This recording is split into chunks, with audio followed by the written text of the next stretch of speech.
And now, without further ado, uh, please welcome Dario Andres Menache. Andres, welcome. And now the floor is yours. Okay, and can you hear me?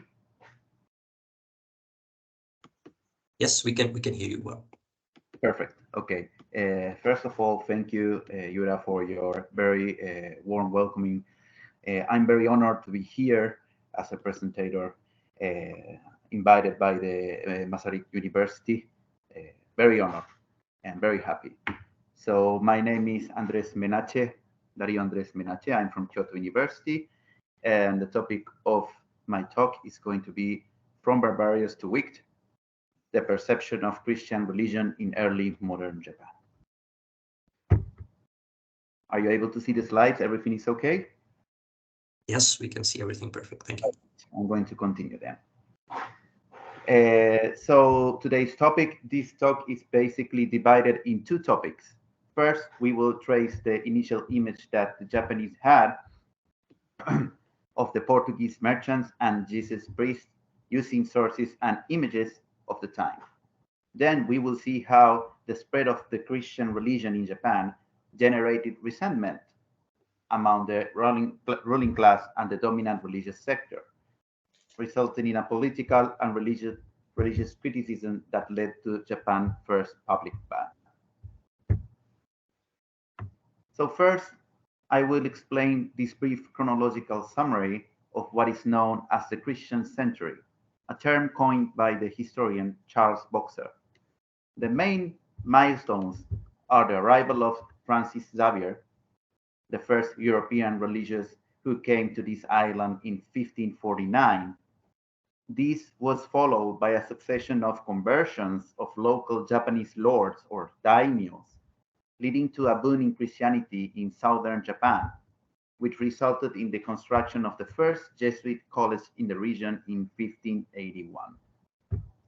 However, 1587 was a turning point for the evangelical mission as the military leader Toyotomi Hideyoshi issued the first official edicts expelling the Jesuit fathers from Japan.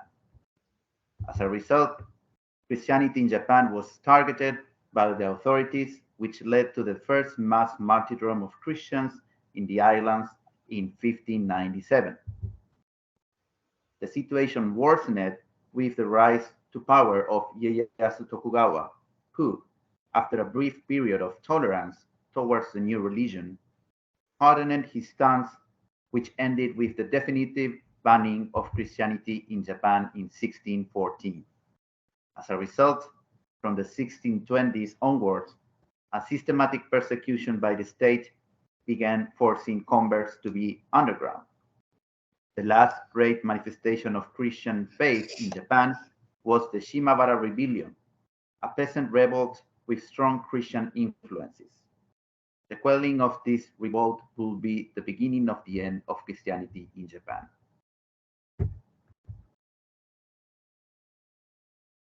Until the arrival of the Europeans, the others, or the foreigners portrayed in the Japanese imagination in Japan, had been mostly Chinese, Koreans, or travelers from the Okinawan Kingdom, or Ryukyu. However, this other was always represented in an external space, in a scene that took place outside Japanese territory. In contrast, due to repeated contacts with the locals through trade and the spread of Christian religion, Europeans were portrayed from the 16th century onwards within the local space. In this way, this new order began to invade, quoting, the Japanese universe, as the historian Toby says. So now we are going to talk about two key concepts, Namban and Tenjiku. On the left, we can see a picture that explains the Chinese spatial perception of the universe since ancient times. Within the Chinese imaginary, the four barbaric or Shi regions surrounding the kingdom were divided into the four cardinal directions. This is north, south, west, east. The Japanese took this cosmogony and placed India and the south of Asia in the barbaric region of the south, or in Japanese, Namban. Thus, they called the people coming from this region Nambanjin, or people from Namban. Its meaning was extended in the 16th century to refer to the Portuguese and later to the Spanish and Dutch. On the other hand, on the right, we can see the five regions of Tenjiku. Tenjiku is a term that comes from the Chinese language and was formerly used to refer to the India subcontinent and surrounding regions. This Japanese map of Tenjiku is based on the records of the travels of a Buddhist monk, Chinese Buddhist monk called Xuanzang, who in the 7th century visited India in order to see the land of the Buddha. This map was used in Japan from medieval era until the end of Tokugawa era, as Max Moerman explains. So let's talk about the graphical descriptions of these two concepts. Here we have a graphic representation of what a Nambanjin, or a person from the Namban area, looked like from the Japanese perspective. As you can see, the outfit is clearly European. In the description, we are told that these people come from Macau, that now Macau is in China. During this period, the Portuguese had already settled there as well, making the region a trading bridge into Japan, from Macau to Japan. On the other hand, it is important to mention that the Dutch are also included in this group, as you can read in the description that I translated. The Dutch arrived in Japan in the early 17th century and were welcomed by the Tokugawa government as trading allies. In this other drawing, we now see a person from the region of Tenjiku. In the description, we find different synonyms for the name of this region. It is important to mention that here we can see the word Indo, which is nowadays used in the Japanese language to refer to India. Remember, this is a text from the 17th century, Edo period. On the other hand, it is noteworthy that this person is dressed as a monk. As we shall see later, it is no coincidence that the Japanese have associated this image with the Jesuits, who came from India to preach in their religious customs.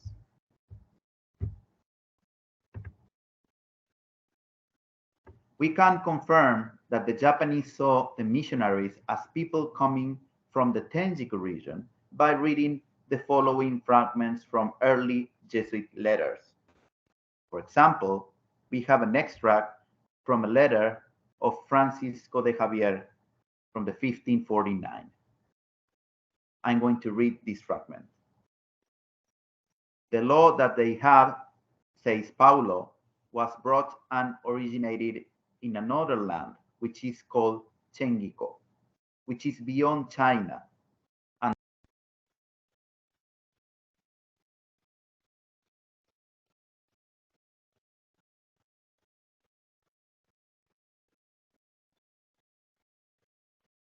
Sorry, Andres, I think your mic went off.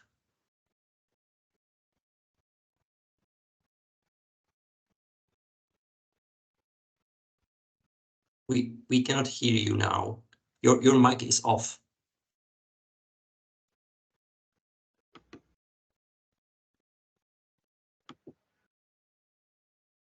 Still nothing.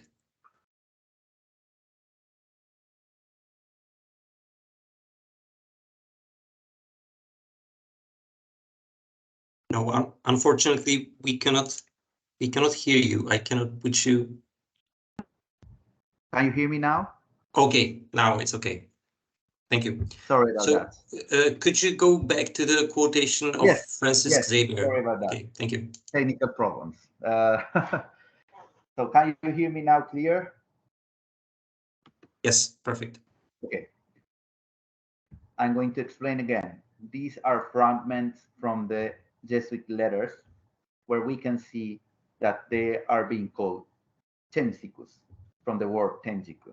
And I read this fragment that I'm going to read again that says, the law that they have, says Paulo, as I was explaining. Paulo was a Japanese person. He escaped from Japan because he committed a crime, and he went to India. That's where he met Xavier. He became a Christian, and later he became the translator and the companion for Xavier to arrive to Japan.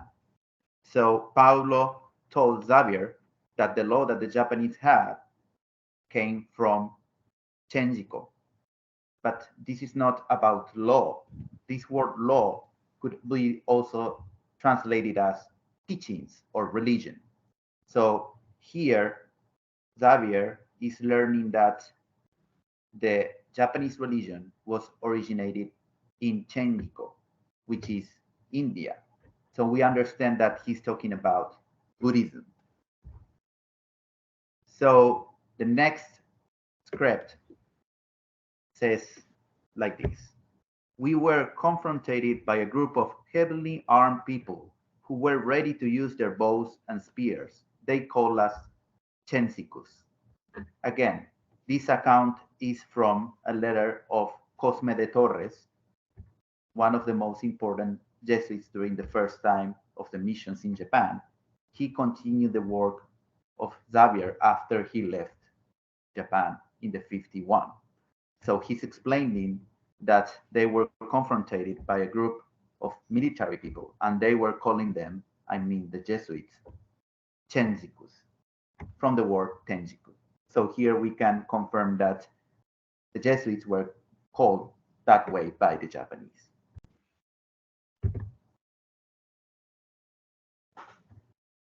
Next slide. So now we can check also this initial perception has been addressed in Japanese sources. Here we have a diary of the Ouchi family, which is believed to record the meeting of Lord Yoshitaka of the Yamaguchi province with the Jesuits, especially Xavier in the 1551.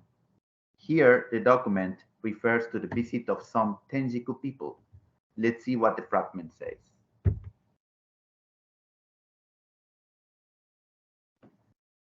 Okay, I want to address that all the translations from European languages and Japanese to English are mine. So I'm going to read the translation. Since one silver mine after another has been discovered in the Oyama mountain, located in the city of Ota, in the country of Iwanami, nowadays Shimane, it has become a source of great fortune. As this rumor spread among foreign countries, numerous ships started to cross the sea to come here from China, Tenjiku, and Korea. Among the various gifts brought by those from Tenjiku, there was a device which, when 12 o'clock struck, rang a bell both at night and noon.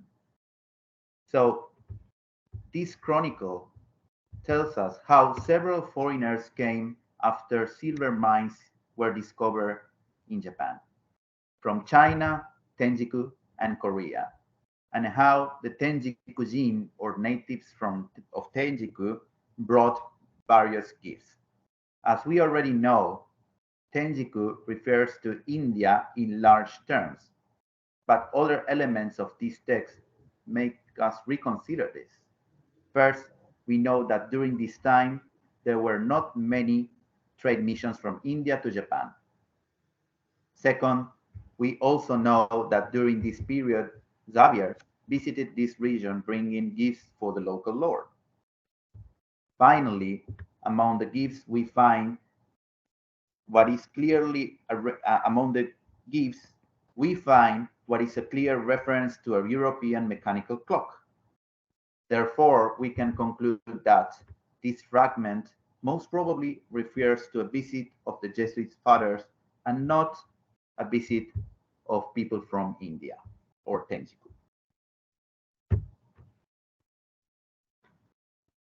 So we also have the permission granted by the successor of Yoshitaka, Yoshinaga, to the Jesuits. So this permission allows the Jesuits to preach in his territory and to construct religious buildings. Unfortunately, we do not have the original Japanese source, but only a handwritten copy made by the Jesuits. However, given its content, this seems to be a reliable and genuine copy. I'm going to read the translation. It's a part of the permission. It says, a temple should be built for the monks that have arrived from the West so they can preach Buddha's law. So it's very interesting that here we can find four concepts that are directly from the Buddhist terminology. First, Saiki, the West. This approval is telling us that the Jesuits, they come from the West. Second, the priests are addressed as Buddhist monks. This is very important because when the Jesuits translated this, they didn't wrote Buddhist monks, they wrote priests or fathers. Then it says that they came to preach Buddha's law, Bukpo. And this is very important also because when the Jesuits had to translate this, they had to address that they were there for preaching Christianity, not the law of, or the teaching of Buddha. So you can tell from this script that there was a lot of confusion during the first period.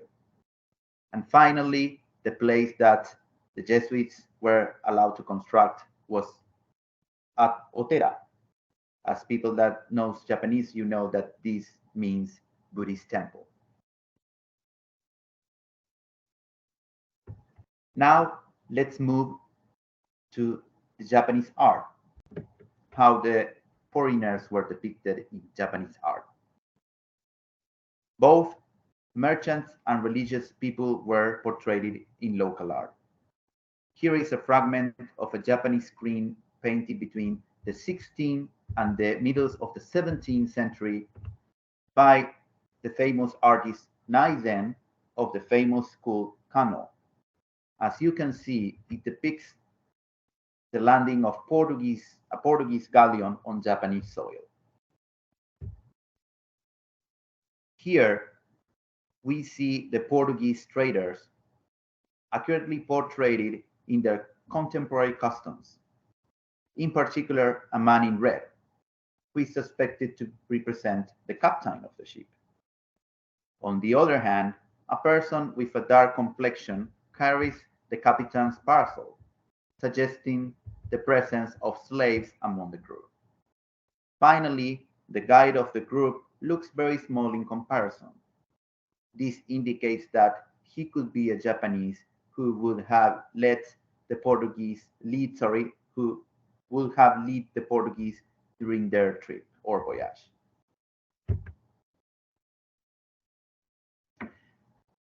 More interestingly, foreign customs such as the roof or lechugisha are also found among the Japanese. As several art researchers have remarked, Portuguese customs would have been seen by the Japanese as something exotic, sometimes leading to a new fashion among the upper classes. We can confirm this in the Namban screen, where we can see on our left side samurais using the European ruff.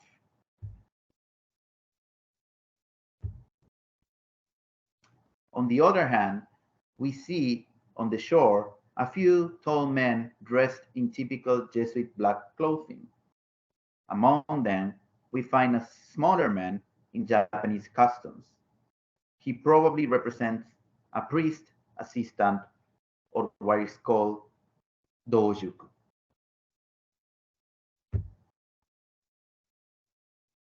The Japanese Canon School of Art have left us another treasure about the representation of the Jesuits in Japan, such as the one that we have here.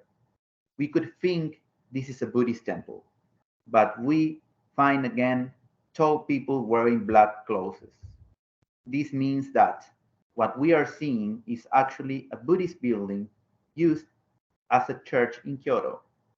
This representation shows an aesthetic syncretism between the local creed and the spread of Christianity. Before we enter to the next topic, Yura, I would like to check if you can hear me, if there is no problem. Yes, we hear you nice and clear. Thank you.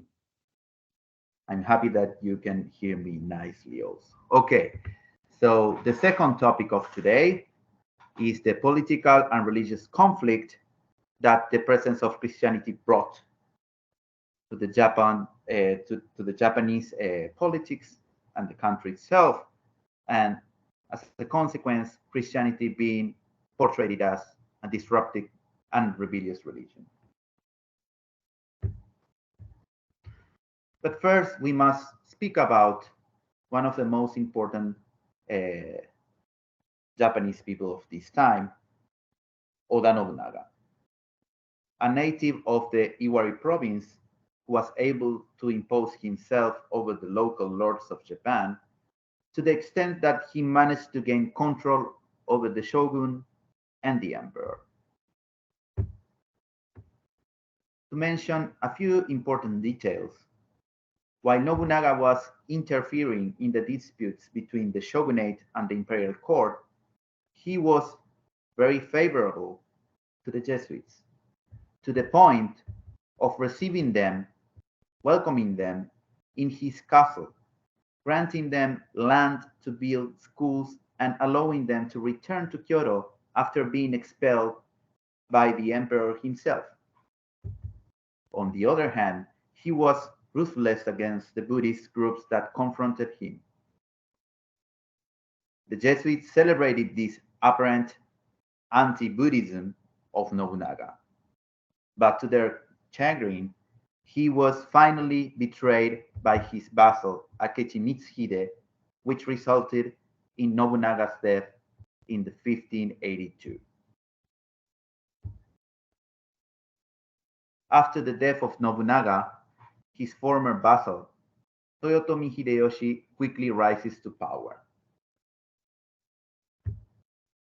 At first, Hideyoshi followed in his predecessor's footsteps and was favorable to the Jesuits, who were gaining more and more followers among the local lords. Like Nobunaga, Hideyoshi also subjugated Buddhist groups who challenged him. And after establishing his rule in the Kinai region, that is Kyoto and Osaka region, he turned his side to the south of Japan. After the pacification of the south, the actions of the Jesuit missionaries were questioned by Hideyoshi due to the influence they had achieved among the warrior class, as well as the attack that their followers carried out against the local religion. We are talking about Buddhism and Shintoism.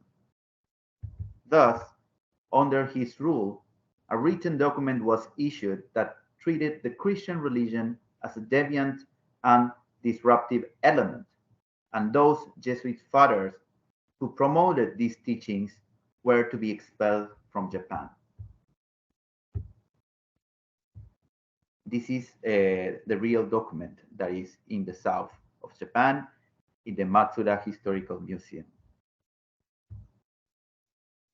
And now we're going to read the translation of only two clauses.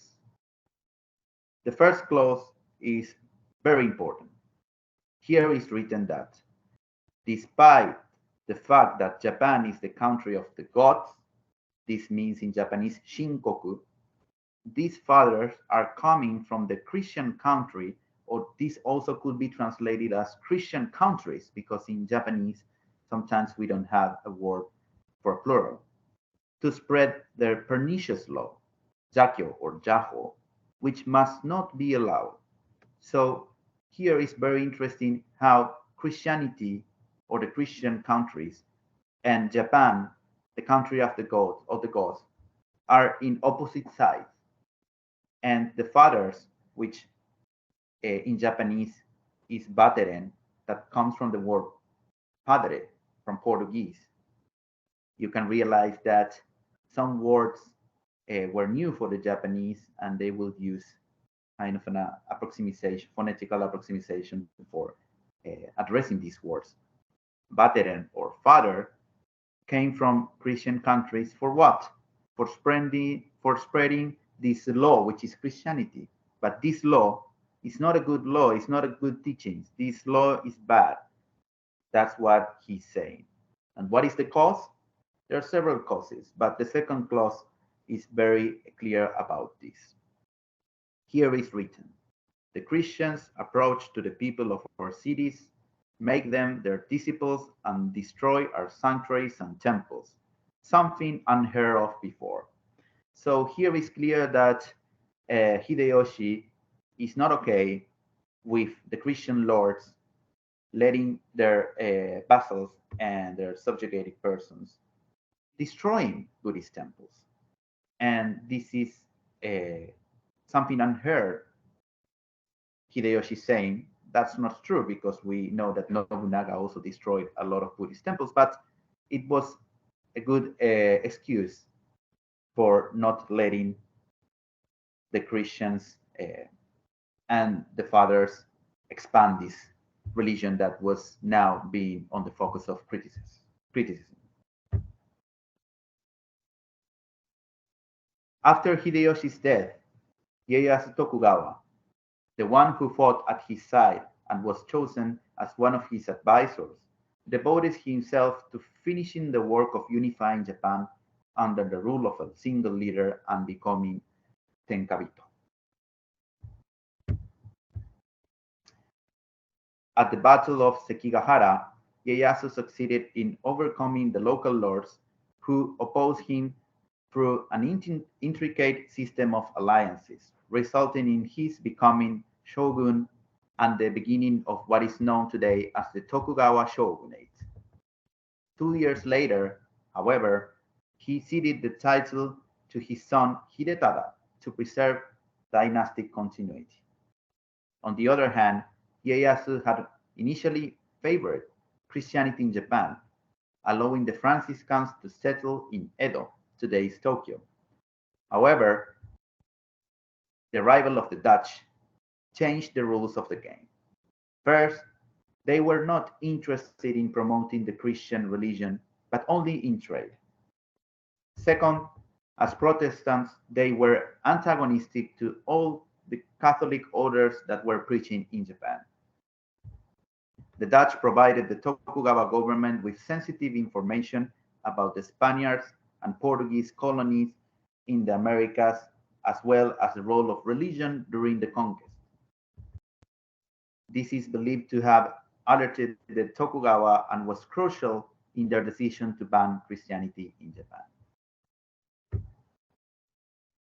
So now we are going to read the first chronicle that we have about the ban on Christianity by the Tokugawa regime in the Sumpu Chronicles. Sumpu is a region and a castle where Ieyasu went after he retired as a shogun.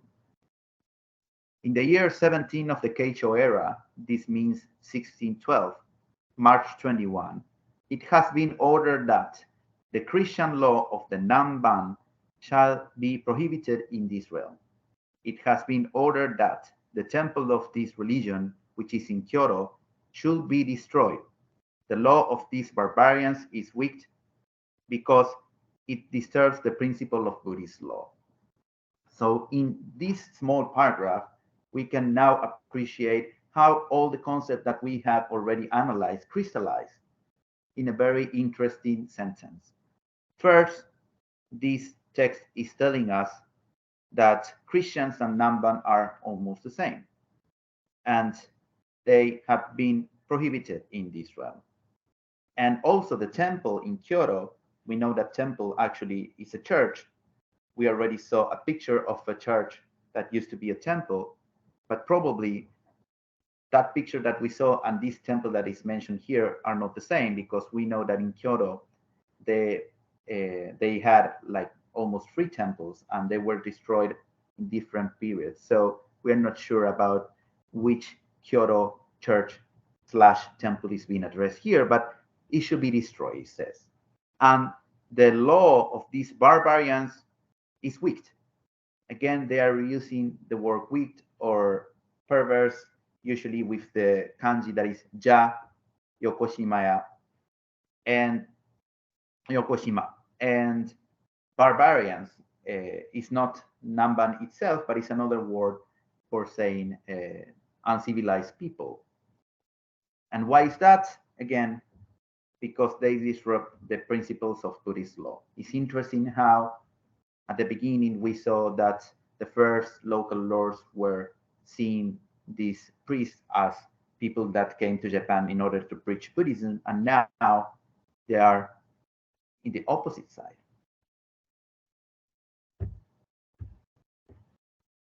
As a consequence of this ban, a systematic state persecution of Japanese missionaries and Christians began. Missionaries were to be expelled from Japan, while Christians were forced to convert. Those who did not obey the orders were to be executed. There were many Japanese who apostatized. Nevertheless, the missionaries encouraged martyrdom as a Christian value and a way to salvation. This led some notable Japanese Christians to refuse conversion, leading to the mass public execution, such as the one depicted here. The Great Martyrdom of Genna period occurred in September 1622. It is the largest massacre in the history of Christianity in Japan, with a total of 55 believers executed in Nagasaki.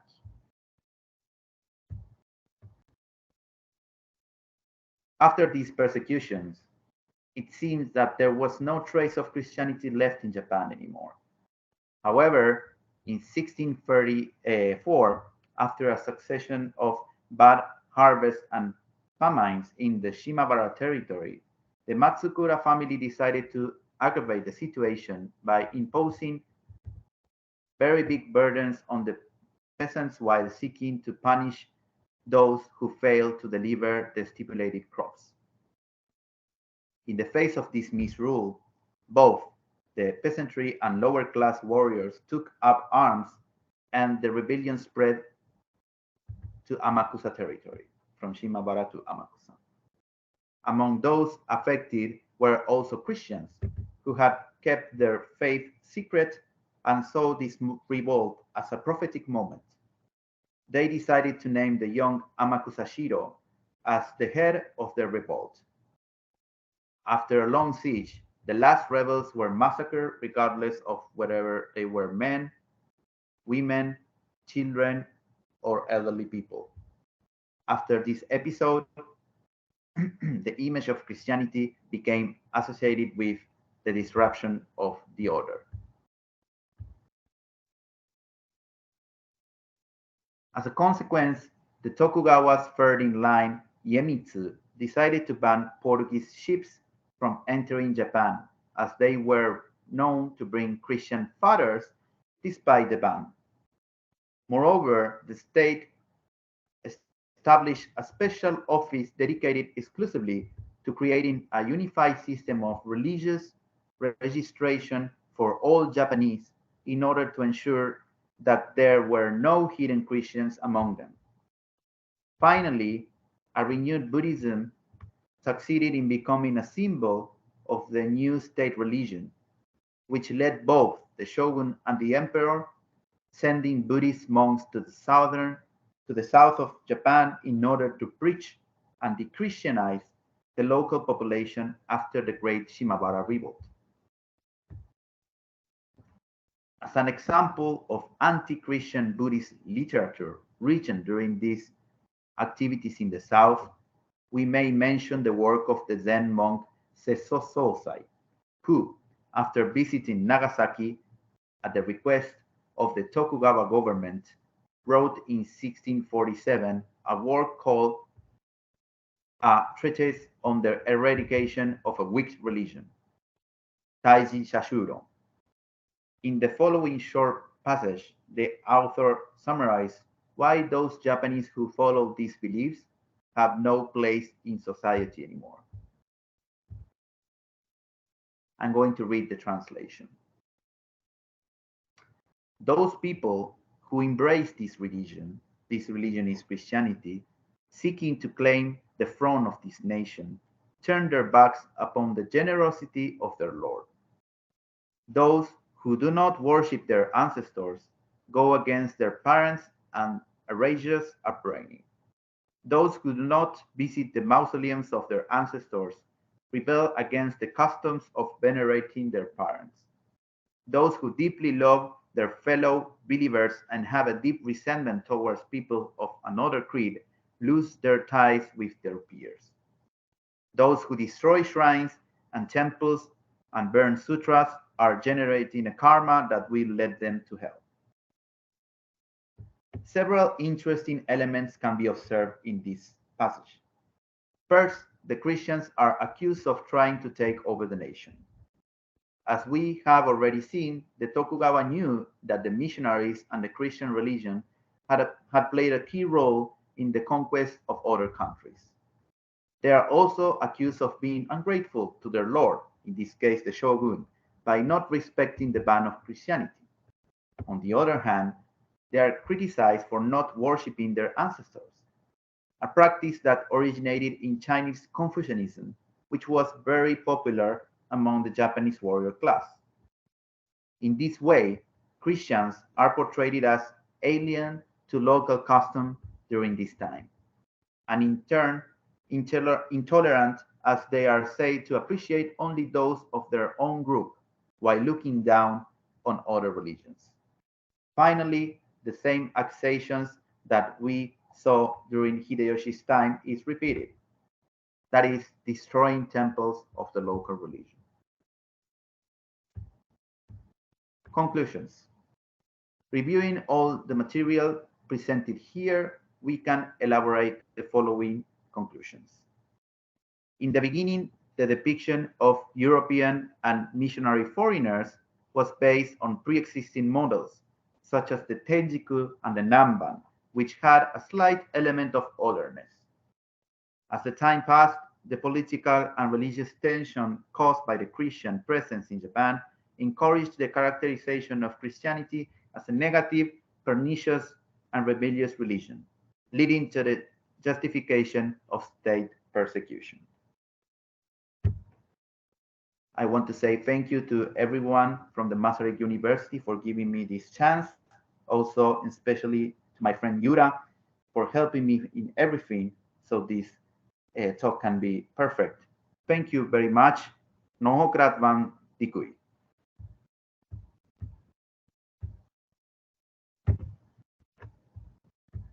Right, thank you very much, Andres. It was very interesting, and it was also of a great value for us to see how you work with different kinds of sources, not only textual sources, but also paintings, various kinds of art, and that helps you to make a sort of synthetical image of I mean, the object of your study, or the image of Christians. It was certainly very interesting. I think we have quite a lot of time for questions, if there are any. If any of our guests would have a question regarding Andres's presentation, now is the time. Feel free to ask.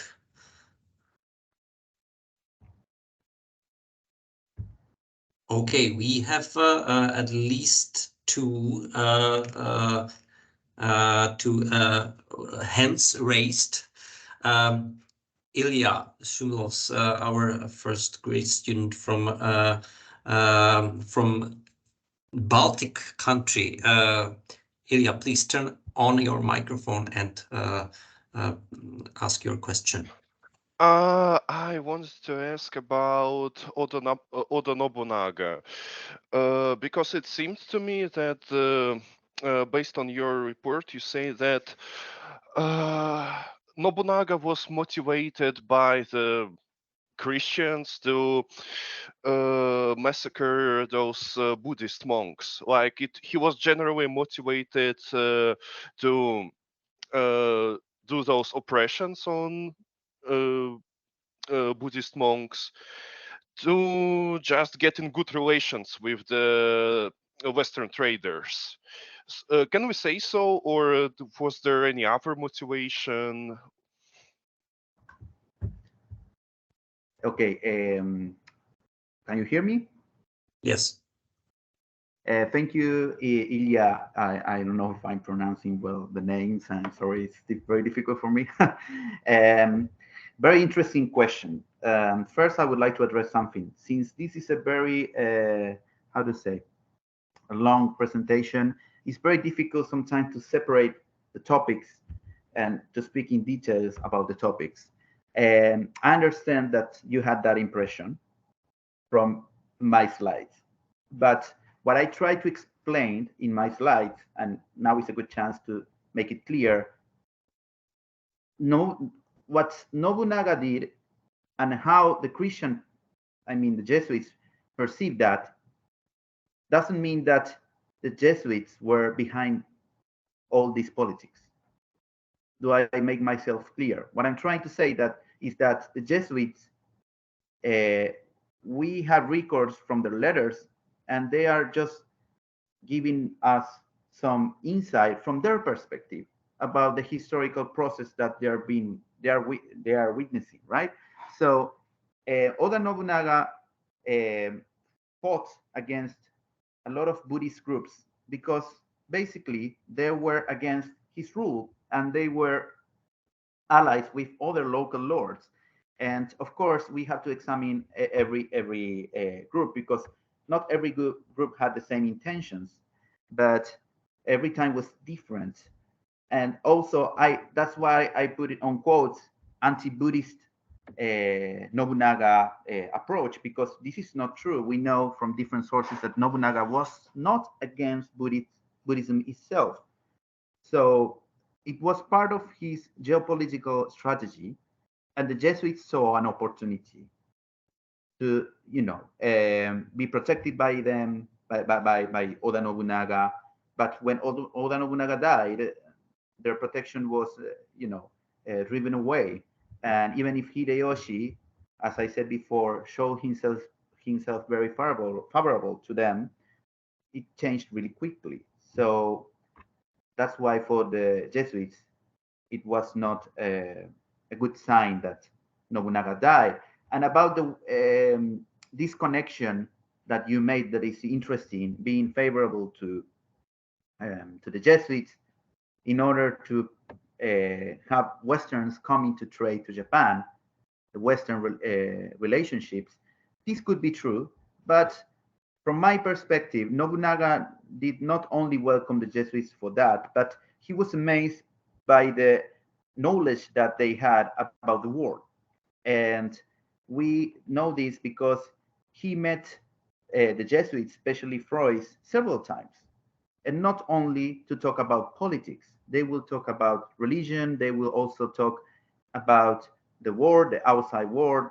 And I mean, I think that Nobunaga, even if he was very strategical, he also had a genuine interest in Christianity as as something interesting itself and the Jesuits. I don't know if I'm making clear what I'm trying to say. Yes, I agree. Yeah, I understand. So it was more like an opportunity than like intention. Yeah, I see. Thank you. No, you're welcome. Thank you for the great question. Yeah.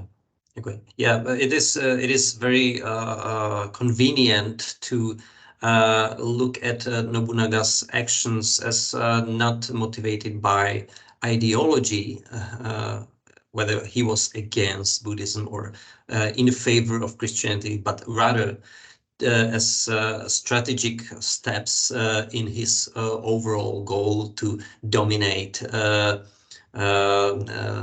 most areas of Japan. And so when the power centers of, for example, I mean the most famous is probably Mount Hiei and the Yakuji temple, when power centers like that were in his way, he would not hesitate to uh, I mean, put quite a harsh measures. And on the other hand, his favorable, at least from the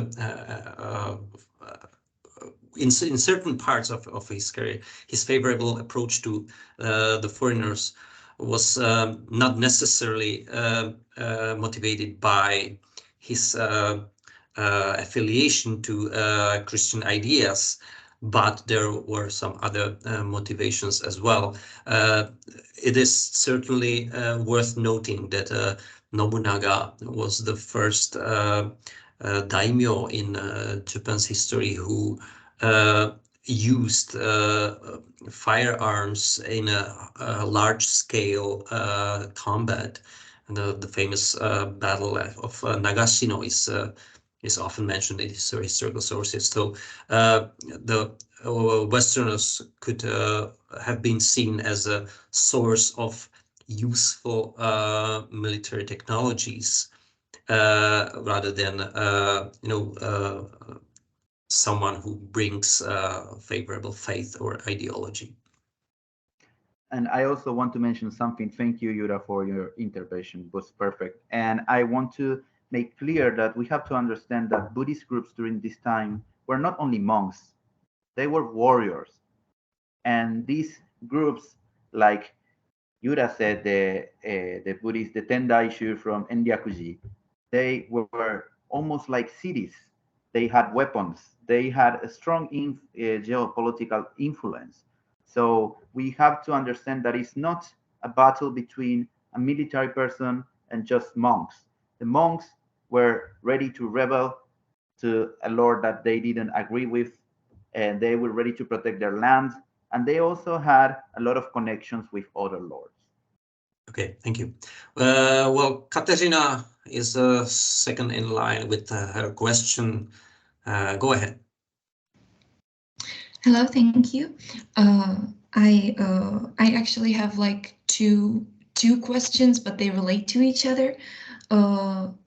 First of all, I wanted to know like how widespread was the knowledge of Christianity among Japanese people, like among the general public? What was the general public's relationship with Christianity? If like a Japanese person then from like a random village heard about Christianity, like did he associate it with anything? What relationship did he have with it? And how fruitful was the missionary activity in Japan? Actually, like how many Christians did they, how many new Christians did they manage to convert? And did the Christian influence have a disruptive force other than maybe destroying the temples and stuff, something a little bit more related to daily life? So maybe did the Christianity have a significant influence on Japanese culture in some way? Okay, thank you for your very interesting question or questions. I'm going to try to address them one by one. Sorry, I have my notes here from your question, so I don't want to miss anything. So first, general public. We have to understand that we are talking about 70 years of Christianity in Japan. So the approach of the how to say the missionaries was not always the same. to the public, the Japanese public. First, it was easy to first approach the lords, because if you can convert a lord, you can convert all the subordinates. But at the same time, what does it mean? That even if all the Christians surrounding a lord were not believers, if you managed to actually convert the lord, instantly a lot of them will become Christians, or not, depending on the lord's policy. But this is a very important point to understand the strategy, especially of Balignano, one of the most important Jesuits of this time, that he was focused on the high hierarchy of the Japanese samurais. But we also know that the first Jesuits will get into the villages and they will offer them, for example, medication. They will treat them with some diseases that they were never treated, and they will, give them sometimes food. They will make what we know as charity, right? So charity was very important to get a lot of commoners to get closer to Christianity. And some villagers will actually be very Christians, be very, how do you say, um, they will feel that Christianity was something new and they could have a new life being Christians. We also have to understand that during this time, we are in the Sengoku Jidai, which is the period that was one of the most violent periods in Japan. A lot of local lords will fight with each other, a lot of people will die, and they will think more about the next war than this war, because this war was just a mess. So Christians, with their message of salvation, will penetrate also in the commoners, and they will say to them that they will have, a better life in the next life.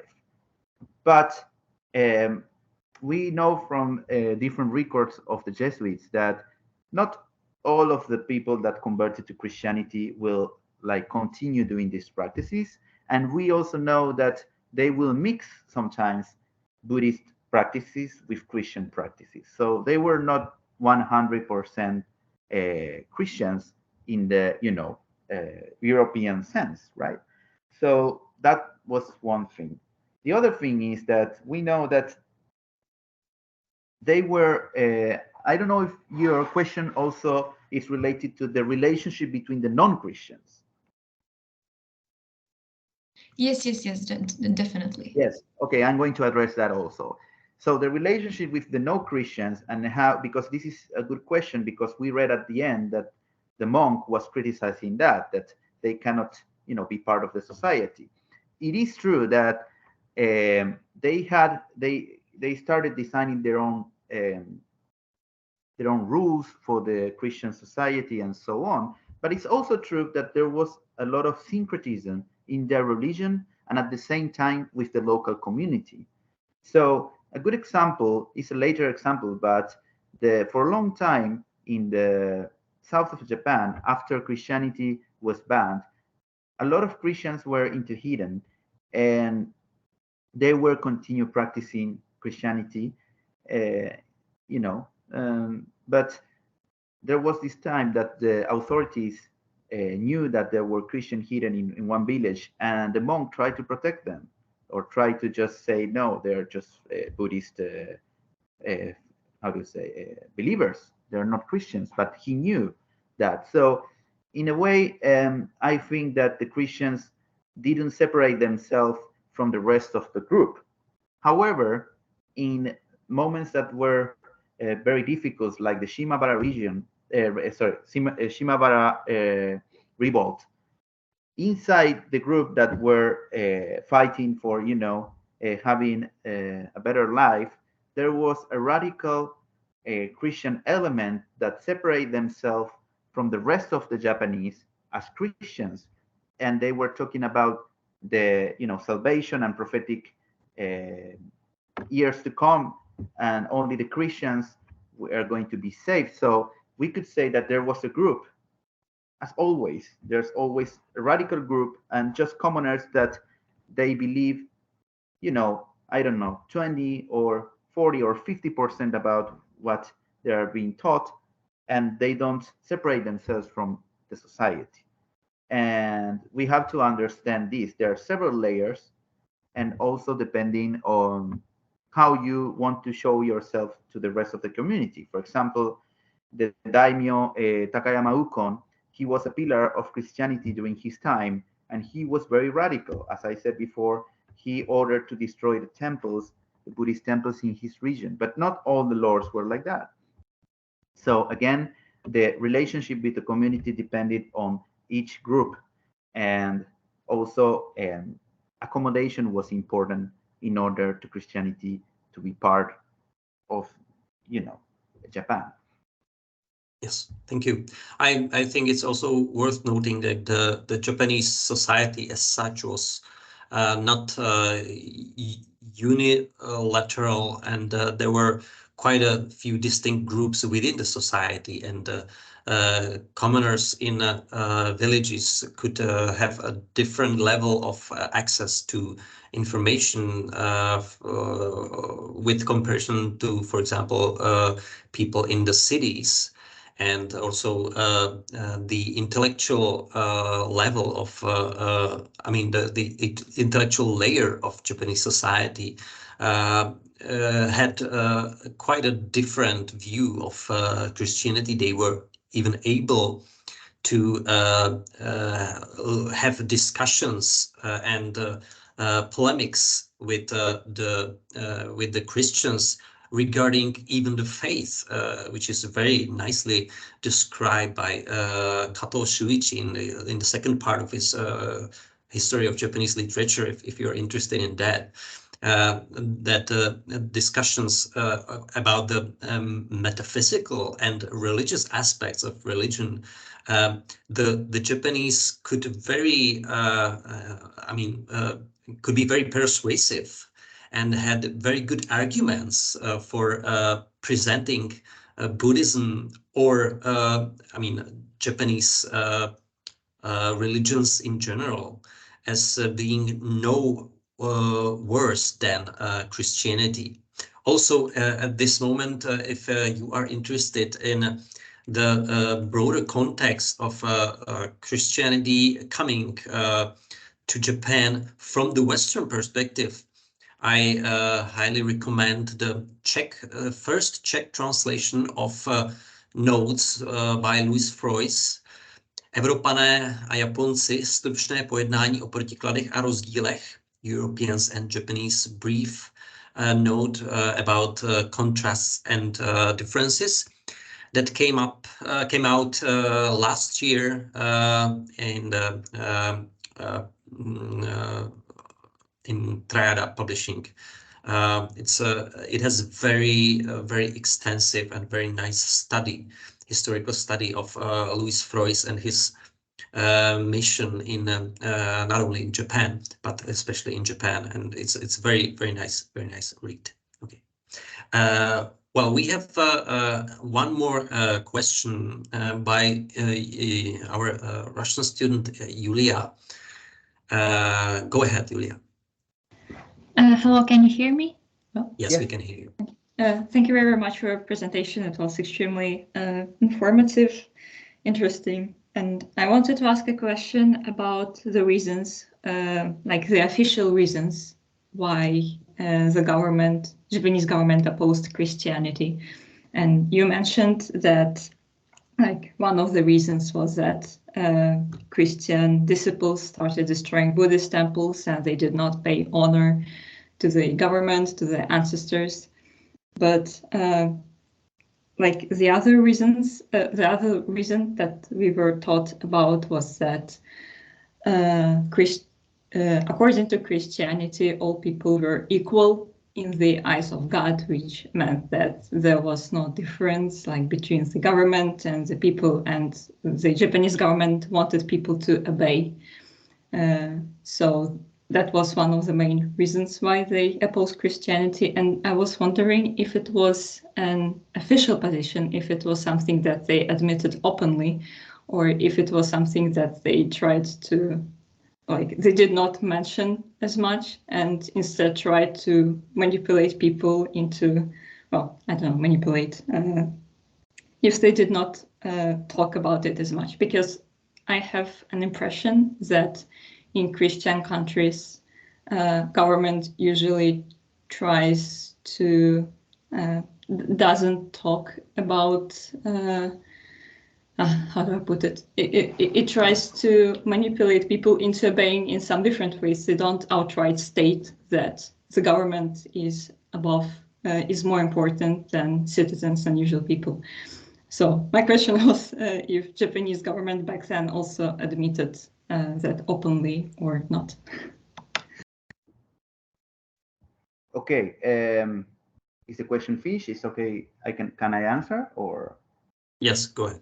Okay, Yes. so this is a very important question and very interesting. First, I want to make clear that in my slides, I didn't explain the reasons why Christianity was banned. I explained how the Japanese explained why Christianity was banned. This is a very important difference.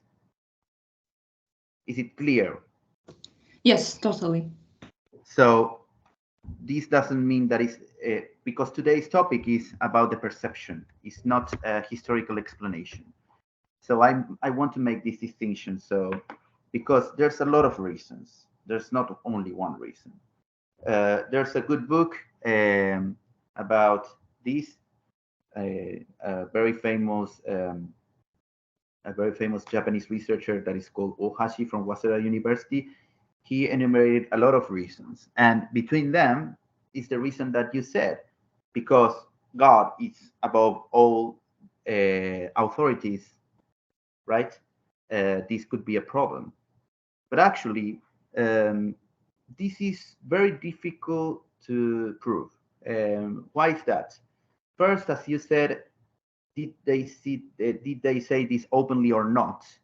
There were not a lot of situations where they say this openly to the rest of the Japanese, but we can find.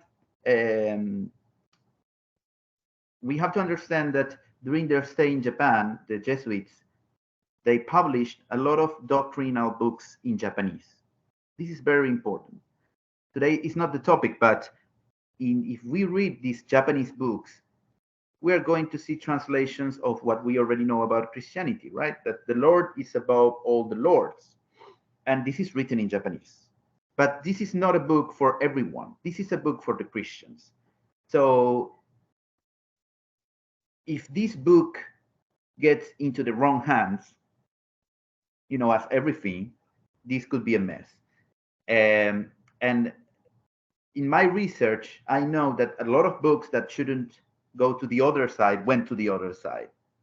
So eventually, I don't know if from the text that I have already checked during my research in the other side, I mean the anti-Christian texts, I don't know if we could say that there is a explicit explanation that says because the Christians, they believe that God is above everyone and every Lord, they cannot obey the law.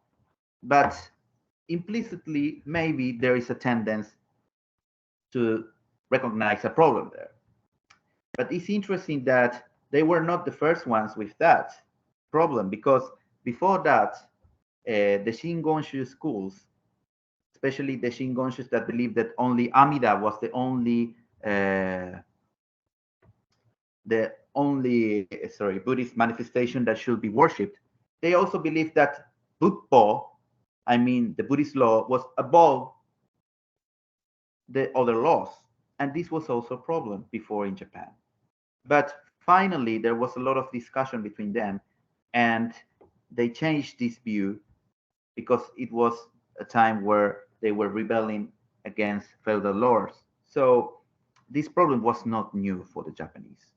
So what I'm trying to say is, I don't know at how much extent this was a real problem for Christianity being banned. I would say that Christianity was banned for a lot of reasons.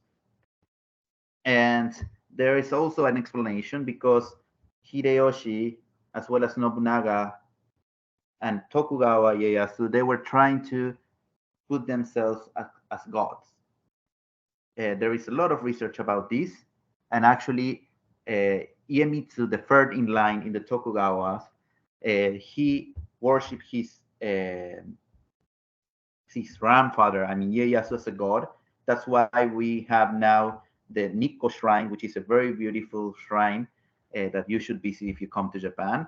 And here, Toshogu is the name of Ieyasu as a divinity. So a lot of research also addressed this problem that Christians could not worship these. You know that in Japanese religion, especially in Shinto, the gods are not only gods from the stories of Shinto, but also people that have died and now are worshipped as gods. So, for example, Ieyasu could be considered a Shinto god, but in Christianity, this could not be possible. So, yes, indeed, there's a problem. But I don't know at how much this problem was the main cause or root for the Christian ban. For me, it was more political problems mixed with religious problems. As I said before, the confrontation with the Buddhist groups and how Buddhism became an icon for the new state, and how Hideyoshi already knew that Christianity was going to be a problem, and how Ieyasu knew that Christianity was connected with the colonization of other countries. So I think it's very complex and difficult to say which was the reason. I think there was a lot of reasons in order to prohibit Christianity, ban Christianity in Japan. Thank you. Thank you. Yeah, that's this is just an idea, but in your presentation, you mentioned that what was criticized very often about Christian is that they cause a disruption of an order. So, which sounds kind of paradoxical because the Japan of the 16th century was in quite a lot of chaos, and the centuries before that. So, what was meant by the order? I suggest that it is the traditional Chinese idea of a natural order of things where everyone has his or her position within the society and should behave according to the position, before the Gekokujo. So the idea that the subordinate should be only subordinate to, and this is not to God, to the Lord, but also to the representative of God on earth, which is the Pope, right? Is in a contrast with the whole idea of Mibun, as was common in Japanese society for centuries. So in the ideological area of reasons, the disruption of this, we would probably say, traditional order of things and traditional social hierarchies could be perhaps explained like this, right? I agree with your insight. It's very interesting. And I will add the order to be. What does it mean? You were saying that we come from the Sengoku period, a period of war, and we are entering into a new period. Since we are entering into a new period, we need a new justification of the order. Right. So I think that's where Christianity was not invited to be part of the justification of the new order. Right. Okay. Thank you. And I sorry, I wanted to say something more because there was a question before. Sorry, I'm trying to get the name of the second person that made Katarina. the question. Yeah. It was Katarina. Yeah. So for Katarina, I don't know if she's still here. Yeah, I can see her here. I'm here. Okay, so you asked me about the number of Japanese. This is an estimated, but some researchers says that between the 16th and the 17th century, they acquired a number of 300 and 400,000 of Japanese believers. Okay, thank you. I believe that that, was yeah, those numbers are mentioned also in the Czech translation of Louis Freud's notes. Yeah. Okay. Well, thank you. Thank you for interesting questions and interesting discussion. Thank you again, Andres, for your presentation. I sincerely hope this is not your last time with us at the Masaryk University. And thank you all for coming. Thank you all for participating. One applause more for all of you. And I'm looking forward to see you at the next occasion. Have a nice day. Have a nice rest of the week. Andres, have a nice evening in Kyoto. I hope to see you soon as well.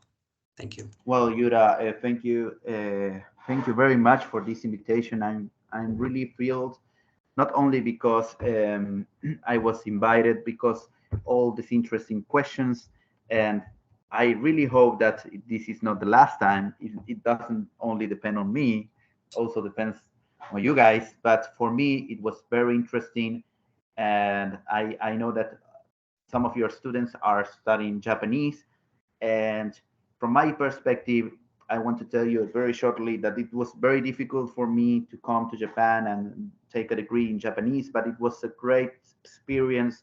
And now I'm trying to use my knowledge in the language. It's something very exciting to actually be able to use the language in your own research. So I hope that in the near future, you guys also can use what you're learning with this great teacher that I met in Saitama, and now is a great friend. Thank you. Thank you, and adios. Adios. Bye bye. Thank you very much. Goodbye.